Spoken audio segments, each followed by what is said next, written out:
the Jaguar, no? Jaguar I-Pace. So it's ano, 7.7 million torque.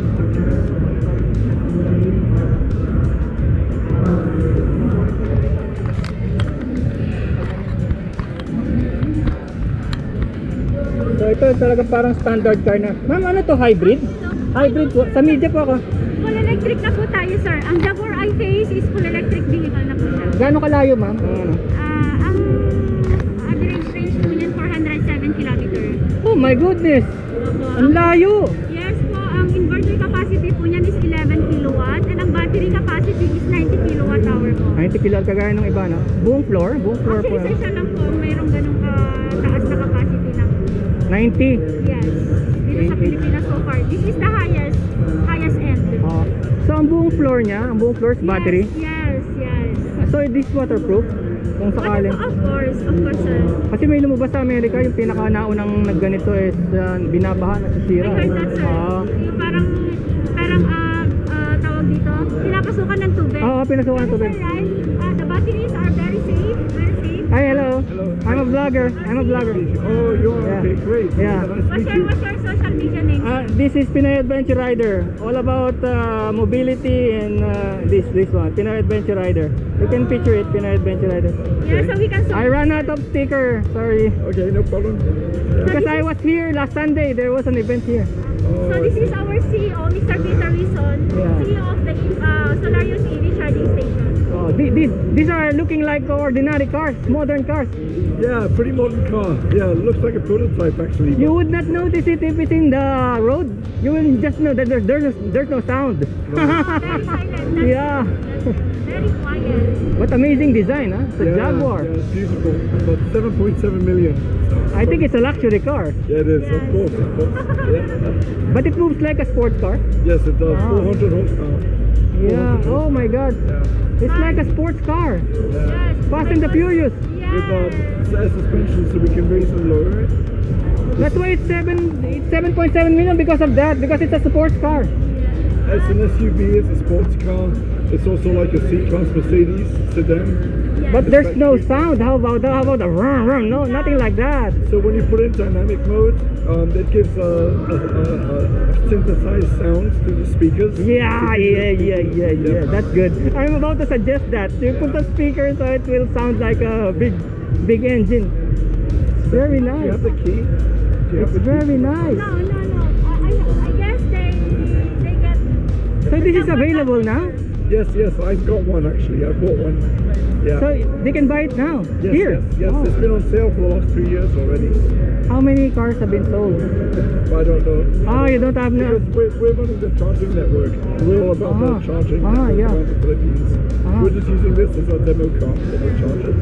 So this is not for sale here. This is the charging network. You need that now in your house. You need no. This is our public chargers.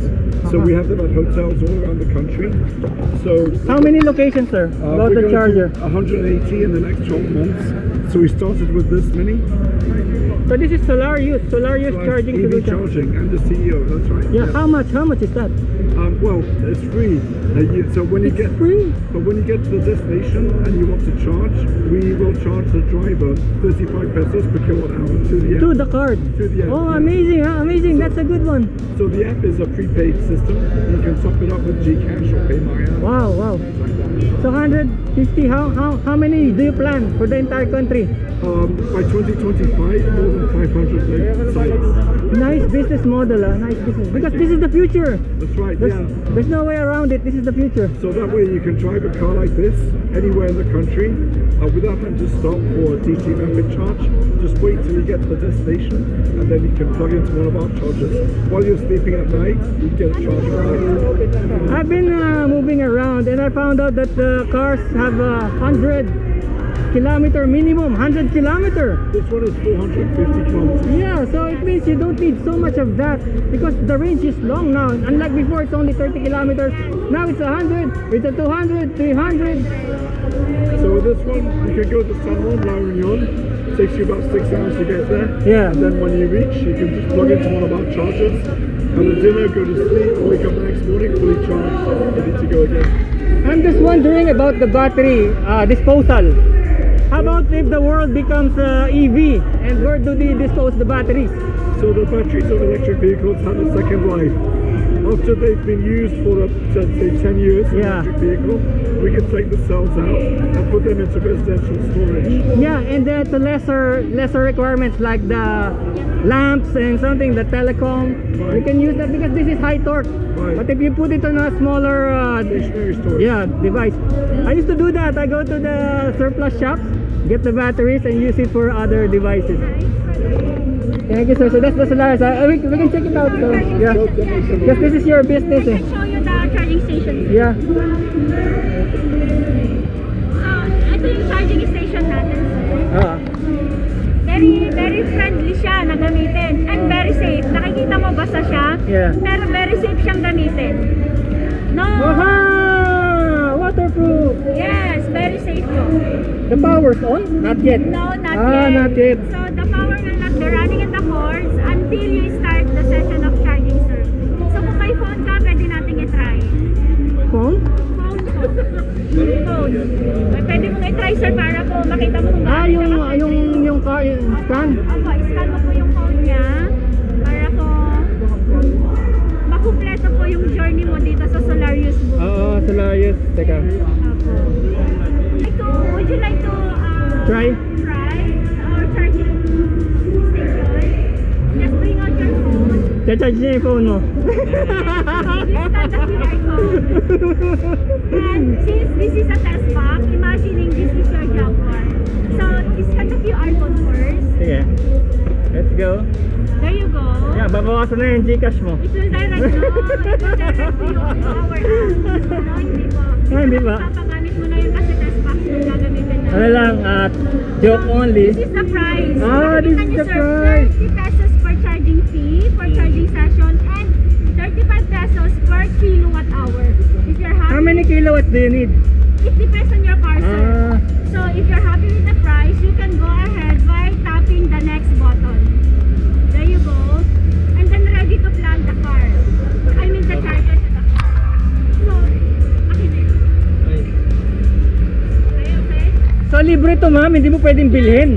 Libre siya for the now. Opo, Pagka meron kang gasoline station, this is free. i-plug mo dun sa type 2 natin na... Yan tunari ang kotse natin. Oo, yan ang kunyaring kotse. Ayan, kotse There you natin. go. Makikita mo dun sa phone mo, sir. Ayan, nakalagay oh. Ayan, next. Yes, next. And then since ayaw natin muna ipagamit lahat ng mga options natin dyan, yung charging codes na lang po muna. Which is 11 22 33 44 55. And then, okay. Now I know the code. Yes. It will not work. And kailangan ho natin yung mobile number mo para po ma-notify po kayo kung nag-start na yung session and at the same time, pag nag-end na yung session nyo. So, You can swipe here, card. Hindi. hindi pa po, hindi pa po natin na-integrate yun. So, put your mobile number, sir. Baka mabawasan ako namin. Ay, no. Ano lang yan? Testing lang talaga yan. Hindi. Ah, sige. Testing lang. Ito test box. Pero alam mo pag wala ka ng charge, no choice ka eh. Magbabayad ka talaga eh. Di ba? Hindi, sir, talagang magbabayad ka kahit free yung charger dun sa location chargers Oo. natin. Pag mag-charge ka, may bayad talaga yun. Oo, kailangan talaga magbayad ka parang gasoline. Pero hindi Ayan po, as preparing expensive na as siya. gasoline. Yes, sir. Oo. Preparing na siya. Makakatanggap ka po ng notification. Anong difference yan sa mga iba na nagamita ng mga charger? Una sa lahat, wala po silang ganong Wala silang bayad, sir? platform. Hindi, may bayad tayo, sir. Ayun, 35 pesos per Hindi, yung kilowatt mismong unit walang bayad, di ba? hour. May bayad sa location partners natin. sir. Location partner Yes, lang. po. Doon lang sila kikita, diyan kayo kikita. Opo. Oo, pero sa unit wala. Mag-fix sa akin yan. Ay, hindi, wala po. Yung mga, hindi nyo po na itatanong, kung ayaw nyo pong i-download yung app for Privacy? Oo. concerns, Oo. pwede pong ganun lang yung gamitin nyo. So, may code naman po kaming ibibigay. Each station na gagamitin nyo kung ayaw nyo pong mag-disclose ng ninyo, private details po. Pero yung usually, pag nabuo na yung dito yung GCash, no, okay sana yun, no? May GCash na din po tayo dyan Oo. kay Maya, pero Oo. you need to download the app para magamit mo yan. Kailangan may karga yun eh, no? Tapos May gagawin. prepaid na din tayo, sir. Pwede po kaming mag-load sa prepaid. Ayan, no, powered by Nodo. Wala oh. kayong control nito. Wala po kaming brochure, pero I can give you Ay ako, bigyan mo na pula pa ako niya. Opo, bibigyan kita. Ito na good business Ayan, model. nagka-charge na po siya. Oo. Parang nalaman. Ayun, charging.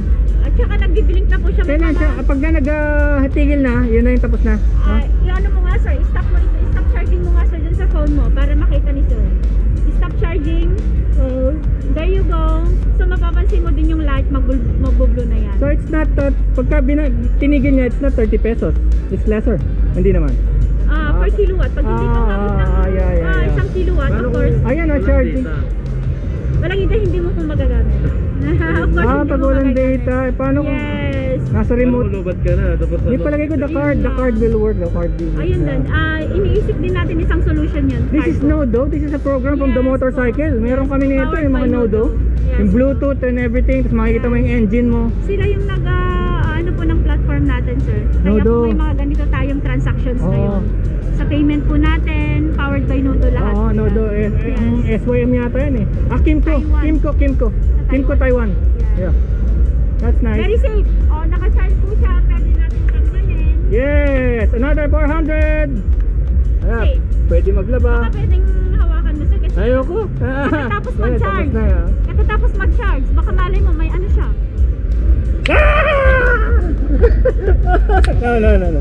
So, safe po siya, safe. Yeah, safe. Thank you so It's much. okay. Thank you, sir. So, nilagyan kita ng keychain mo. Sige. Para naman may remember pa kay Solarius. Yeah. Puno ng full electric vehicle natin dito sa Pilipinas. Kauna-unahan? Yes, sir. So, 13 years na siya? Hindi, full electric po. Oh, full electric. Full electric. Pero ngayon meron na iba eh. Ngayon, actually, si Nissan, yung full electric nila, Huh? by January pa lang magla-launch yan. Aha, so ito pwede nang bilhin, ano? Opo, pwede na yan. Sige, nice. Thank you, ma'am. Ikutan ko lang. Ganda, it's a full car, sports car. Ang galing. Luxury talaga, no sir? Luxury. It's a luxury inside.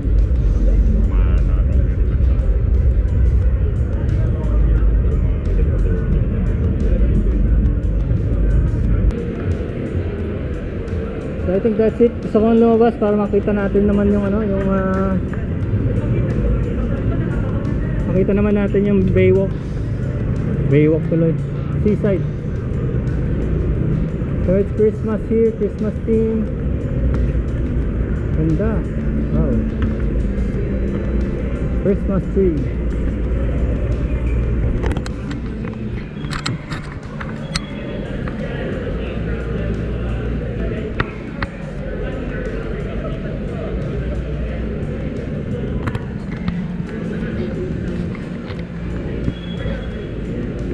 Parang kilala mo siya.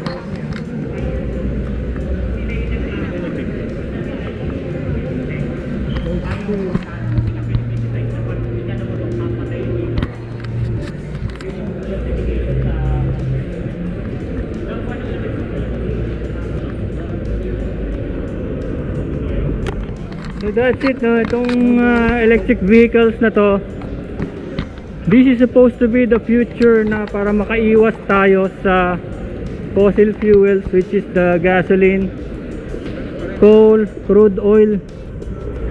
Kasi sabi ko nga sa inyo, binaon na nga ng nature yung mga yun eh. Binaon na sa ilalim ng lupa para mabalanse yung kondisyon ng ating mundo, maging habitable. Pero na-discover ng tao na i-extract yung fossil fuel na yun, kagaya ng crude oil na ginagawa natin gasolina, natural gas and coal na ginagamit natin para sa ating mga power plant. So binabalik natin ulit yung carbon dioxide, carbon monoxide balik sa atmosphere. Kaya nagkaroon ng mga electric para mawala na yung sobrang dependence natin sa fossil fuel, which is still a long shot, no? After many years, still a long shot.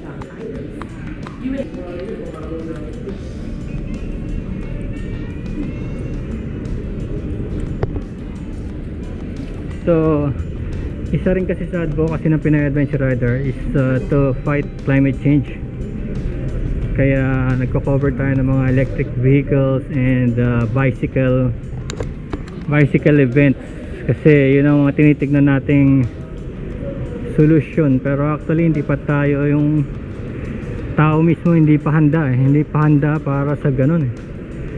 You just keep on fighting, pero malayo, malabo, di basta-basta, pero kailangan lang nating subukan. Maaaring may chance pa. Sis, okay yun mga nakita natin mga kotse, motor, kotse, okay ba? It's a start. Iba gawa ng estudyante, no? Iba gawa ng estudyante, sponsored by DOST.